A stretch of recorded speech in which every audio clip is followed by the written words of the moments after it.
Hello everyone, welcome to SPG group of institution. Today we are discuss about next type of soils. पिछली video के अंदर हमने 3 types of soil को cover कर लिया था, जो हमारी थी alluvial soil, red and yellow soil और ब्लैक सॉइल को हमने कवर किया था। रिमेन्स टाइप्स ऑफ सॉइल को हम आज डिस्कस करने जा रहे हैं, जो हमारी है laterite soil, arid soil, alkaline soil, mountain soil or peat soil. These soils are covered in this topic. Let's start this topic. सबसे पहले हम लेटेराइट सॉइल के बारे में डिस्कस करेंगे। ये हमारी लेटेराइट सॉइल है और ये इस लेटेराइट सॉइल की पिक्चर है। लेटेराइट सॉइल को मखरली जो मिट्टी होती है उसके नाम से जाना जाता है। आप अपनी नोटबुक में नोट डाउन कर लीजिए कि जो लेटेराइट सॉइल होती है उसको हम मखरली मिट्टी के नाम से जाना जाता है।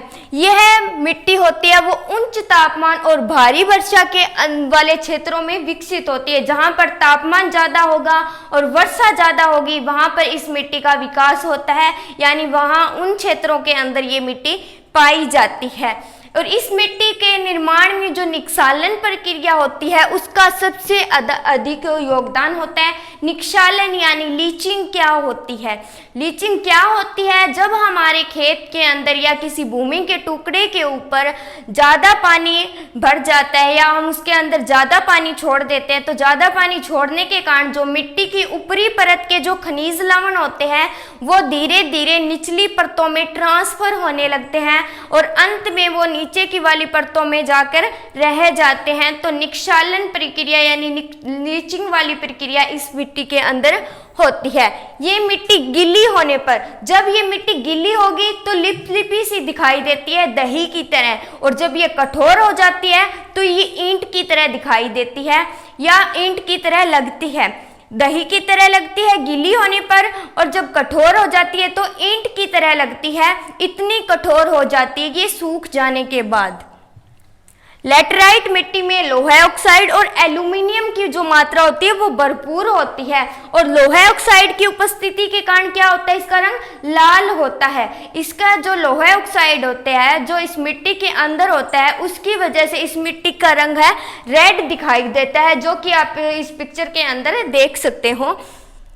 इस मिट्टी में नाइट्रोजन ह्यूमस की कमी पाई जाती है, क्योंकि ज़्यादा वर्षा के कारण, जैसे मैंने आपको लीचिंग के बारे में बताया कि ज़्यादा वर्षा के कारण क्या होगा, जो मिट्टी के ऊपरी परत के अंदर जो ह्यूमस की मात्रा होगी वो धीरे धीरे नीचे वाली परतों में ट्रांसफर होती रहेगी। तो जैसा कि मैंने आपको पहले बताया वही इस लाइन के अंदर डिस्कस किया गया कि ह्यूमस की कमी पाई जाती है और ह्यूमस जल में घुलने के बाद मिट्टी की निचली परतों में चला जाता है। और ये जो मिट्टी है मुख्यतः कर्क रेखा और मकर रेखा के बीच वाले स्टेट्स में ज़्यादातर देखने को मिलती है, जो कर्क और मकर रेखा के बीच स्थित राज्यों में पाई जाती है। कर्नाटक, केरल, तमिलनाडु, महाराष्ट्र, ओडिशा और पश्चिम बंगाल में यह मिट्टी पाई जाती है। पूर्वोत्तर मेघालय के अंदर भी इस मिट्टी का क्या पाया जाता है, विस्तार पाया जाता है। आप इस मैप के अंदर देखिए, ये केरल वाला इलाका है, ये कर्नाटक वाला और ये महाराष्ट्र वाला इलाका है जहाँ पर हमें इस प्रकार की मिट्टी देखने को मिलती है। ये पश्चिम बंगाल वाले राज्य में और कुछ इस राज्य के अंदर भी ये क्या है, मिट्टी का विस्तार पाया जाता है।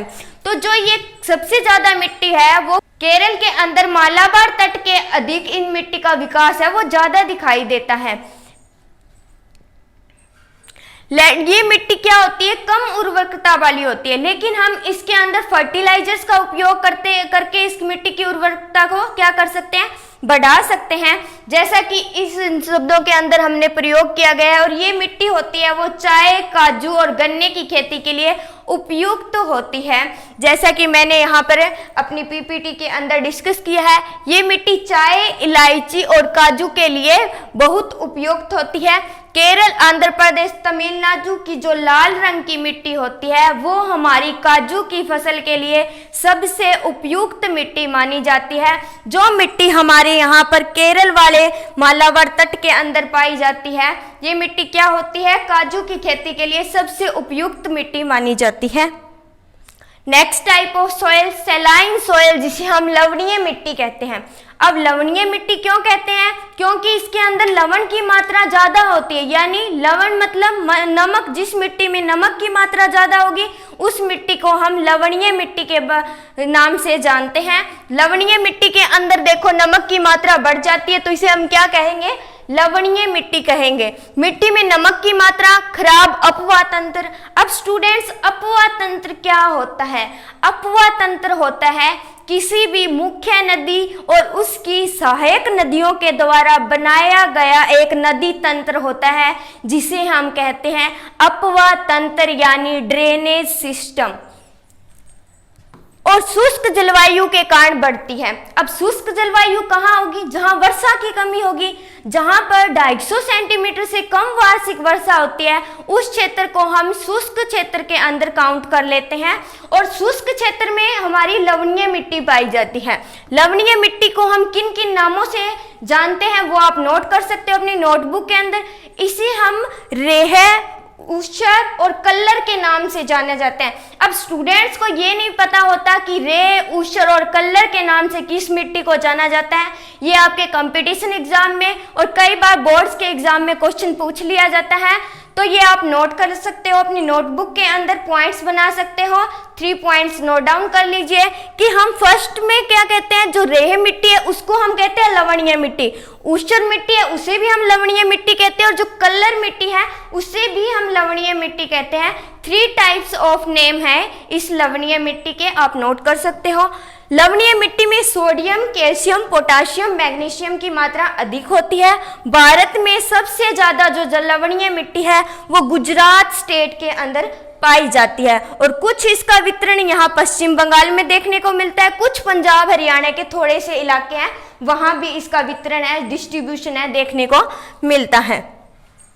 अब हम एरिड सोइल यानी जो शुष्क मृदा है, जहां पर वार्षिक वर्षा 250 सेंटीमीटर से भी कम होती है, वहां पर हमारी जो शुष्क मृदा पाई जाती है, एरिड सोइल पाई जाती है, उस एरिड सोइल के बारे में डिस्कस करने जा रहे हैं। इस मृदा का रंग क्या होता है? लाल होता है। और लाल कौन सा होता है? हल्का लाल कलर होता है इसका, या ब्राउन भी कई बार इसका कलर दिखाई देता है। तो इस प्रकार का जो पिक्चर में मैंने शो की गई है, ये हमारी एरिड सोइल होती है। ये मिट्टी दिखने में बलुई प्रकृति में होती है और लवणीय होती है। इसके अंदर भी क्या होती है? लवण की मात्रा ज्यादा होती है और ये बलुई किस्म की मिट्टी होती है। इसमें नमक की मात्रा अधिक पाई जाती है, साथ ही उमस और नमी की कमी होती है। इस प्रकार की जो मिट्टी है वो पश्चिमी राजस्थान के अंदर पाई जाती है। ये हमारा पश्चिमी राजस्थान वाला इलाका है जहां पर इस प्रकार की मिट्टी का डिस्ट्रीब्यूशन हमें देखने को मिलता है। नेक्स्ट टाइप ऑफ सॉइल है हमारी पर्वतीय मृदा, जिसे हम कहते हैं माउंटेनियस सॉइल। और माउंटेनियस सॉइल कहाँ मिलेगी? माउंटेन वाले इलाकों में, हिमालय, उत्तराखंड, हिमाचल प्रदेश, अरुणाचल प्रदेश, इन वाले इलाकों, जो पर्वतीय इलाका है वहां पर क्या पाई जाती है? पर्वतीय मृदा पाई जाती है। और जो हमारी पर्वतीय मृदा होगी उसके अंदर जो कंकड़ पत्थर होगी उनकी मात्रा क्या होगी? ज्यादा मात्रा में पाए जाते हैं कंकड़ पत्थर। हिमालय पर्वतीय क्षेत्रों में इस तरह की मृदा पाई जाती है और पर्वतीय मिट्टी में कंकड़ और पत्थर की मात्रा अत्यधिक होती है। पर्वतीय मिट्टी में क्या होता है? पोटाश, फास्फोरस और चूने की कमी होती है। पहाड़ी क्षेत्र में खास करके बागवानी कृषि जैसे चाय की कृषि की जाती है। अब पर्वतों में हम चाय, कॉफी वाली जो हमारी पौधारोपण वाली फसलें हैं वही उगा सकते हैं, और वहां पर क्या होती है? सीढ़ी नुमा खेती भी की जाती है, सीढ़ी बनाकर खेती की जाती है पर्वतों के अंदर। पहाड़ी क्षेत्र में झूम खेती भी होती है। झूम खेती सबसे ज्यादा नागालैंड के अंदर की जाती है। अब झूम खेती किसे कहते हैं? झूम खेती को हम स्थानांतरित कृषि के नाम से भी जानते हैं। उसमें क्या होता है, लोग क्या करते हैं, किसी भूमि के छोटे टुकड़े पर खेती करते हैं। जब उस जमीन की उपजाऊपन क्षमता समाप्त हो जाती है तो उस जगह को छोड़ के दूसरी जगह पर वनों को साफ करके जलाकर उस स्थान पर खेती करते हैं। और जब दोबारा से उनके ऊपर पेड़ पौधे उगाते हैं तो उन पेड़ पौधों को साफ करके दोबारा से उसी स्थान पर खेती करने लग जाते हैं। यानी स्थानांतरित कृषि, यानी स्थान बदल बदल कर करने वाली कृषि को हम कहते हैं स्थानांतरित कृषि, और इसे ही हम कहते हैं झूम खेती, यानी झूम कृषि के नाम से जाना जाता है। और जो पर्वतीय क्षेत्र में सबसे ज्यादा क्या होता है, गरम मसाले की खेती की जाती है। ये देखो, आप देखो जहां पर हमारी पर्वतीय जो मृदा पाई जाती है, ये हिमाचल प्रदेश और लद्दाख वाला जो एरिया है यहाँ पाई जाती है। ये हमारा हिमाचल प्रदेश, ये उत्तराखंड, यहाँ पर हमारे कुछ इलाका उत्तर प्रदेश का, और यहाँ अरुणाचल प्रदेश वाले, ठीक है। ये जम्मू कश्मीर वाला इलाका हो गया, ये हिमाचल प्रदेश वाला, और यहाँ उत्तराखंड के इलाके में और अरुणाचल प्रदेश वाले इलाकों में हमारी क्या पाई जाती है, पर्वतीय मृदा पाई जाती है। अब हम पीटमे सोयल के बारे में डिस्कस करें। पीटमे मृदा क्या होती है, ये देखो इस प्रकार की जो ब्लैक कलर की होती है, डार्क ब्लैक कलर की सोयल होती है, जो दलदली इलाकों में पाई जाती है, उसे हम कहते हैं पीटमे सोयल। इसे दलदलीय मिट्टी कहते हैं और जैविक मिट्टी कहते हैं, क्योंकि इस मिट्टी के अंदर जो जीवाश्म की मात्रा होती है वो सबसे ज्यादा होती है, और जीवाश्म की मात्रा ज्यादा होने के कारण इस मिट्टी को हम जैविक मिट्टी के नाम से रिप्रेजेंट करते हैं। ये मृदा भारी वर्षा और उच्च आर्द्रता वाले क्षेत्रों में पाई जाती है। अब जहाँ भारी वर्षा होगी और वहाँ क्या होगी, भारी वर्षा होगी, तो वहाँ आर्द्रता भी उच्च मिलेगी, और ऐसे ही क्षेत्रों में जो हमारी पीटमे मिट्टी है यानी दलदली मिट्टी है वो पाई जाती है। जैव पदार्थों की अधिकता के कारण, जैसे मैंने आपको पहले ही डिस्कस कर दिया कि जैव पदार्थों की अधिकता के कारण इस मिट्टी को हम जैविक मिट्टी के नाम से रिप्रेजेंट करते हैं। ह्यूमस और जैव तत्व पर्याप्त मात्रा में उपस्थित होते हैं। इसके अंदर जो जैविक होते हैं, जैव तत्व होते हैं, ह्यूमस होते हैं, वो हमारे पर्याप्त मात्रा में उपस्थित होने के कारण इस मिट्टी को हम जैविक मिट्टी के नाम से रिप्रेजेंट करेंगे। भारत में दलदली मिट्टी का जो क्षेत्र है वो केरल, उत्तराखंड, पश्चिम बंगाल, ये हमारा केरल वाला, ये गुजरात वाला, और ये हमारा उत्तराखंड वाला, और ये हमारा पश्चिम बंगाल वाला इलाका है जहाँ पर इस प्रकार की मिट्टी पाई जाती है।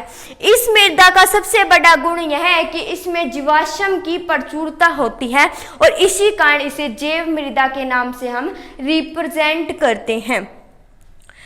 अब हम कुछ इंपॉर्टेंट पॉइंट्स हैं उनको आप नोट कर सकते हो, ये वेरी इंपॉर्टेंट है स्टूडेंट्स, आप इसको नोट कर सकते हो कि देश में मिट्टी का जो वितरण है वो किस प्रकार से है। तो मैं आपको बता दूं कि सबसे पहले हमारी पाई जाती है एलुवियल सोयल, जिसे हम कहते हैं जलोढ़ मिट्टी, ठीक है। जलोढ़ मिट्टी है वो कितने स्क्वायर किलोमीटर में होती है, 15 लाख स्क्वायर किलोमीटर वाले एरिया को कवर करती है। उसके बाद आती है हमारी लाल व पीली मिट्टी। जो हमारी लाल और पीली मिट्टी होती है 6.5 स्क्वायर वर्ग किलोमीटर क्षेत्रफल को कवर करती है। देन हमारी आती है काली मिट्टी। जो हमारी काली मिट्टी है वो 5 लाख स्क्वायर किलोमीटर एरिया को क्या कर रही होती है, कवर कर रही है। इसके बाद आती है हमारी लेटेराइट मिट्टी, 1.2 लाख वर्ग किलोमीटर में ये हमारी मिट्टी देखने को मिलती है। भारत में सभी मिट्टियों में जैविक पदार्थों की कमी पाई जाती है, लेकिन काली मिट्टी एक ऐसी मिट्टी है जिसके अंदर हमें जैविक पदार्थ मौजूद मिलते हैं या उनकी उपस्थिति होती है।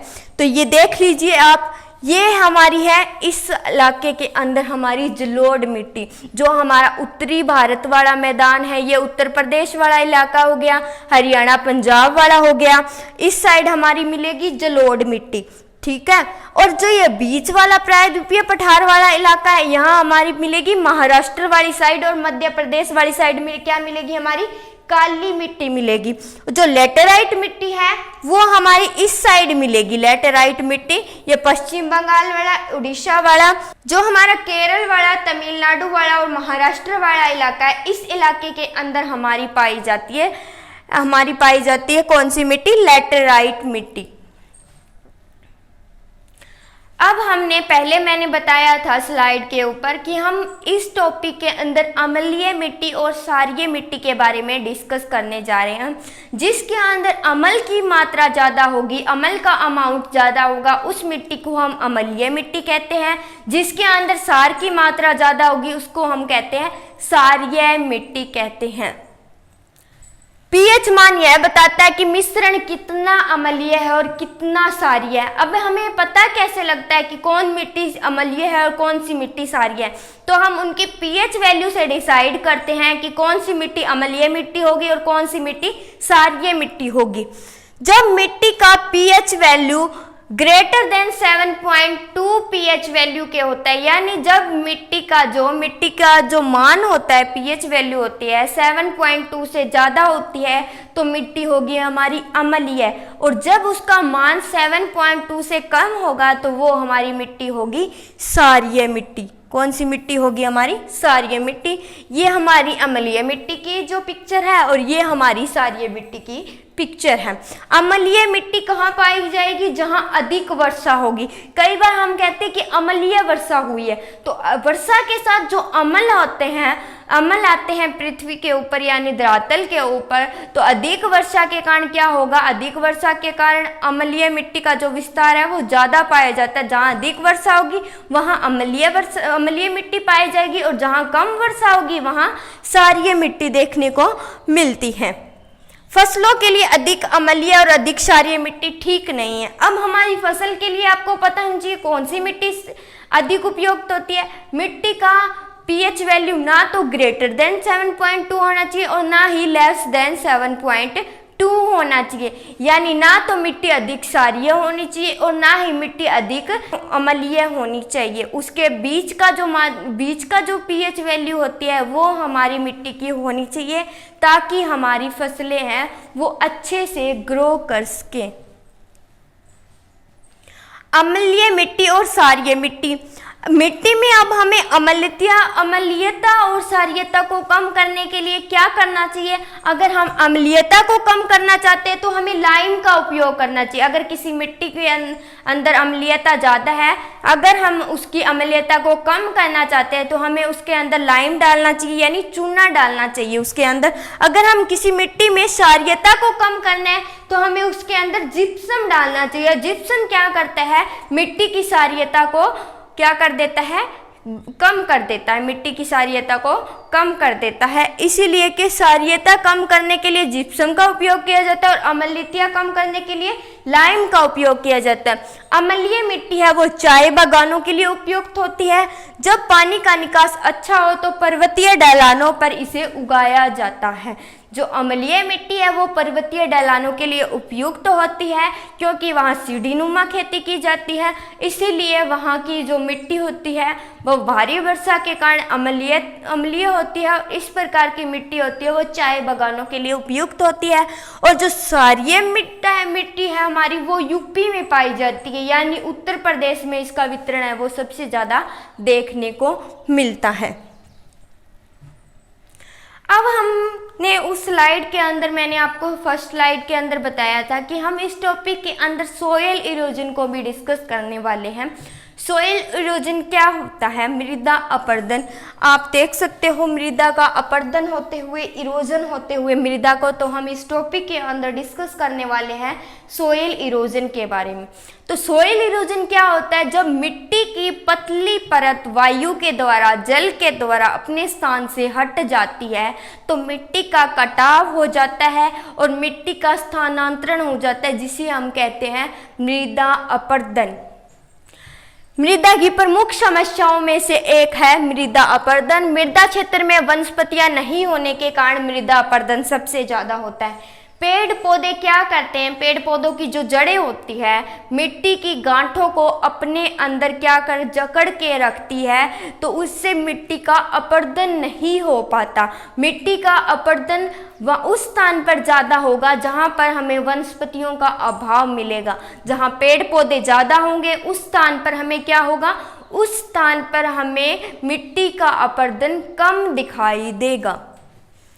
जब मृदा खंडित होकर टूट कर बह जाती है, इसे कहते हैं हम मृदा अपरदन। प्राकृतिक कारणों से, यानी जल की वजह से, वायु की वजह से, जब क्या होता है भूमि के ऊपर की परत का, यानी मिट्टी के ऊपर की परत का टूट फूट हो जाना या एक स्थान से दूसरे स्थान पर चले जाना, वो होता है मृदा अपरदन। मृदा अपरदन के क्या क्या कारण होते हैं? तीव्र मूसलाधार बारिश। अब बारिश क्या करती है, जब तीव्र मूसलाधार बारिश होती है तो बारिश क्या करती है, मिट्टी के जो कण होते हैं उसको मुख्य भूमि से अलग कर देती है। तो मिट्टी की जो उपजाऊ परत है वो उसकी भूमि से क्या हो जाती है, हट जाती है। तो ये मृदा अपरदन का एक सबसे बड़ा कारण है वनों की कटाई। अब वनों की कटाई होगी तो क्या होगा, वनों की कटाई हो जाएगी तो मृदा अपरदन ज्यादा होगा, क्योंकि पेड़ पौधे ही नहीं रहेंगे तो मिट्टी किसके साथ संयोजित होकर रहेगी, जो पेड़ पौधों की जड़ें होती हैं मिट्टी को जकड़ के रखती हैं। जकड़ के रखने के कारण उनका जो मृदा अपरदन कब होता है, अब वनों की कटाई हो रही है तो मृदा अपरदन भी ज्यादा होगा। ये दूसरा इसका सबसे बड़ा कारण है। झूम कृषि जो मैंने आपको डिस्कस करवाया कि झूम कृषि को हम स्थानांतरित कृषि के नाम से भी रिप्रेजेंट करते हैं। झूम कृषि के अंदर क्या करते हैं, एक छोटे टुकड़े को साफ कर लिया, उसके अंदर अपनी फसल को उगा लिया, जब तक उसमें उपजाऊपन क्षमता है तब तक उसमें खेती की, देन हमारे नेक्स्ट लैंड फॉर्म को ले लिया, उसके अंदर जो पेड़ पौधे हैं उनको जलाया और उसके ऊपर खेती कर ली। जो पीछे वाला टुकड़ा था जहाँ पर वन ऑलरेडी थे वहाँ पर साफ करके जो खेती की गई है तो उसके कारण भी क्या हुआ, वनों का ह्रास हुआ और मृदा अपरदन को बढ़ावा मिला। तीव्र वायु का चलना, अब पवनें भी क्या करती है, जब तीव्र वेग से पवनें चलती है तो पवनें क्या करती है, अपने साथ मिट्टी की ऊपरी परत को एक स्थान से दूसरे स्थान पर बहाकर ले जाती है और बहाकर ले जाने से जो मिट्टी की उपजाऊपन परत होती है उसका ह्रास हो जाता है और मृदा का अपरदन होता है। अवैज्ञानिक कृषि, अवैज्ञानिक कृषि में क्या होगा, अत्यधिक सिंचाई होगी और उर्वरकों का प्रयोग होगा। लोग क्या करते हैं, फसलों का उत्पादन बढ़ाने के लिए मिट्टी की उर्वरता को कम कर देते हैं, उसके अंदर फर्टिलाइजर्स इतने डाल देते हैं कि हम जो अनाज खाते हैं उसके अंदर भी जहर आ जाता है। तो हमें ऐसा नहीं करना चाहिए जिससे हमारी मिट्टी का उपजाऊपन है वो समाप्त हो रहा है और हमारे मृदा अपरदन को बढ़ावा मिल रहा।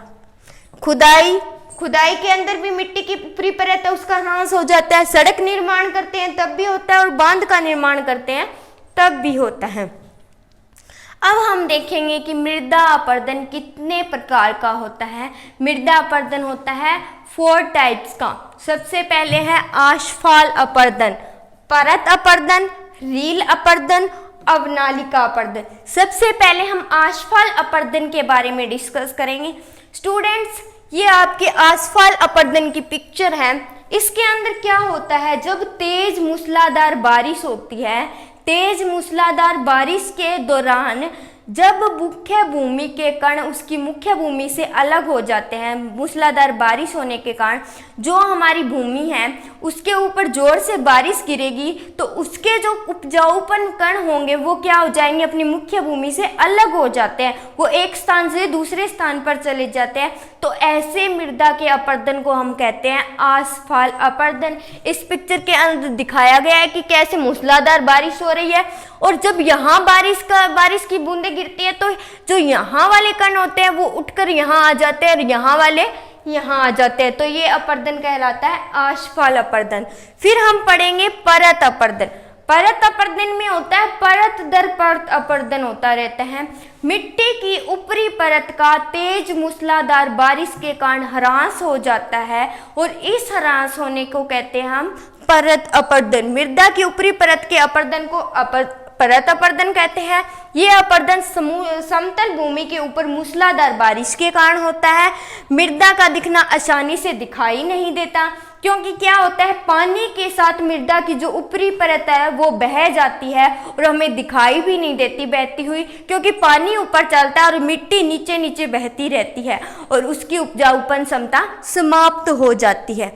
रील अपरदन, रील अपरदन में क्या होगा, तेज मूसलाधार बारिश होगी और उसके अंदर जो कोमल जो मिट्टी होगी उसमें कटाव हो जाएगा और जो कठोर मिट्टी होगी उसका कटाव कम हो पाएगा और जो कटाव कम हो पाएगा तो उसके कारण ऐसी ऐसी अवनालिकाएं बन जाती हैं, ऐसी अवनालिकाएं मिल जाती हैं। यहाँ जो कोमल मिट्टी होगी, कोमल मिट्टी का अपरदन हो गया, ये कठोर मिट्टी इस साइड रह गई, यहाँ भी कोमल मिट्टी का अपरदन हो गया, कठोर मिट्टी इस साइड रह गई।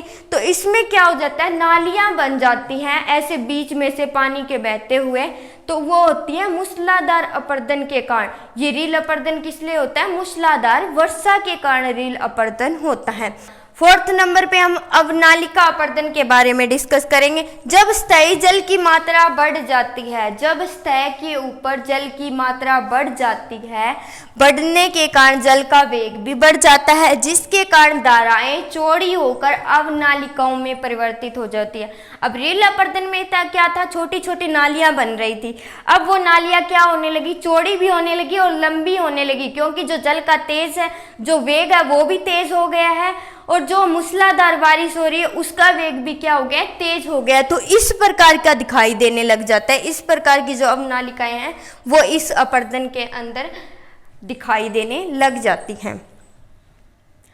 अवनालिका अपर्दन में आप ध्यान रखिए, चंबल घाटी का जो क्षेत्र है, चंबल घाटी के क्षेत्र के अंदर जो खड्डों का निर्माण हुआ है वो किस कारण हुआ है? अवनालिका के अपर्दन के कारण हुआ है।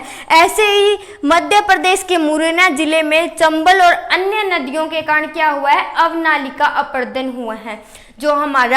जो मध्य प्रदेश का मुरैना जिला है वहाँ क्या हुआ है? चंबल और अन्य नदियों के कारण अवनालिका अपर्दन देखने को मिल रहा है।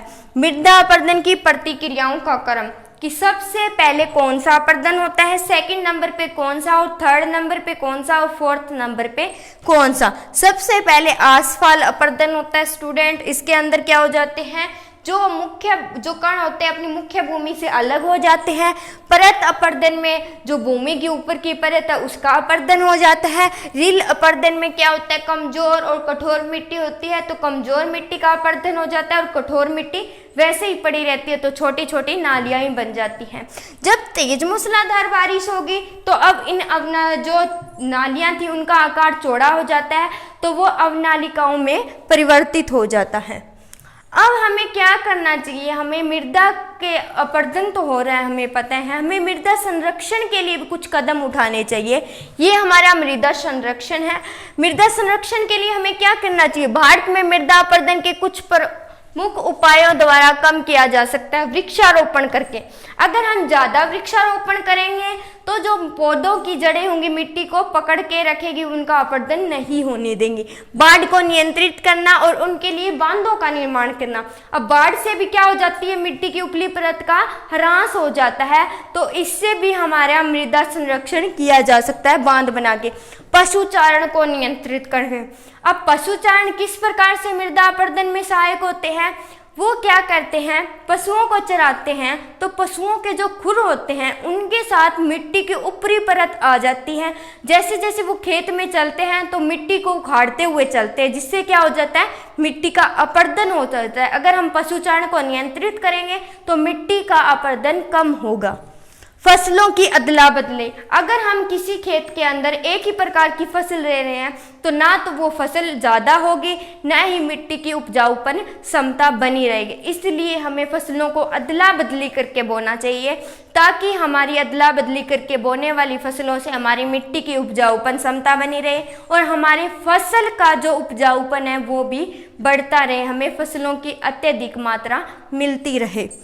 झूम कृषि को नियंत्रित, हमें स्थान बदल बदल कर कृषि नहीं करनी है, हमें झूम कृषि को नियंत्रित करना है ताकि हम हमारी मृदा संरक्षण को बढ़ा सके। तो ये स्टूडेंट्स आप नोट कर सकते हो कि मृदा संरक्षण के लिए हम कौन कौन से उपाय कर सकते हैं।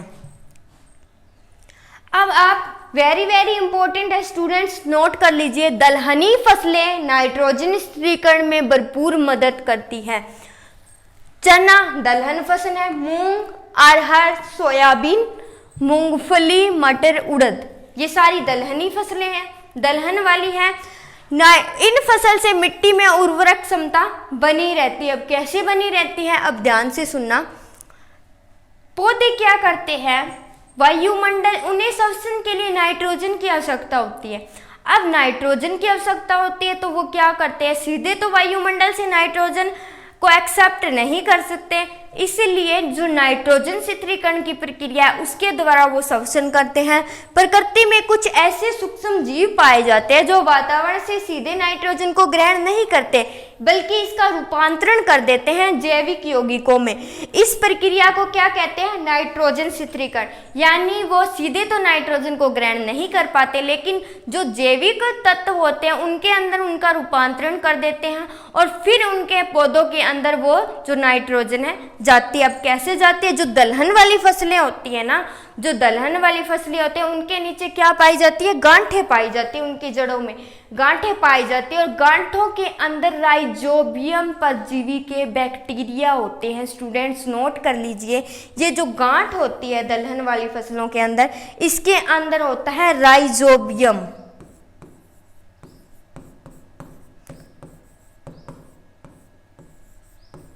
राइजोबियम परजीवी यानी राइजोबियम बैक्टीरिया के परजीवी होते हैं जो क्या करते हैं? वायुमंडल से नाइट्रोजन को ग्रहण करते हैं और ग्रहण करने के बाद इन पौधों में पहुंचाते हैं।